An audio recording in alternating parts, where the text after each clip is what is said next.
Стартуваше судењето за тројцата полициски службеници од Кочани, а поврзани со објектот Пулс.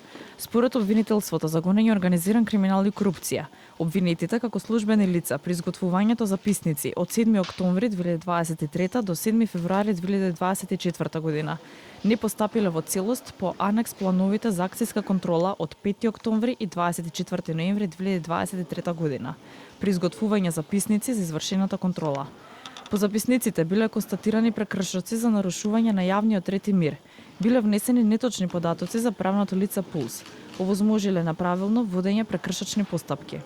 Според обвинителката Ивана Алексова Трајчева, трето обвинетиот полицаец при одобрување на барањата за поведување прекршочна постапка од 1 и 7 февруари 2024 година не ја проверил целокупната документација иако бил должен тоа да го стори, односно преку тековната состојба од Централниот регистар би имал увид дали тоа правно лице било активно или неактивно и дали било тоа одговорно лице кое било наведено во записниците.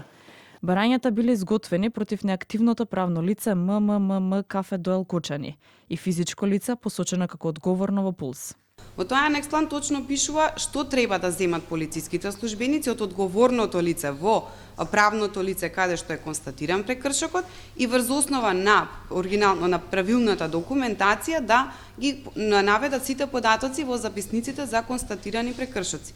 Во конкретниот случај, такво нешто, односно таква материјална документација не е побарано, туку како им било кажано, така си запишале, при што се запишани и правно лице кое што во моментот било неактивно и одговорно лице кое не било активно на клубот Пулс, односно тоа што е подружница на правното лице кое што стои во позадина. Со действијата, тројцата обвинети прибавили имот на корист за МММ Кафе Доел Кочани, подружница Кабаре Пулс, како и за одговорното лице.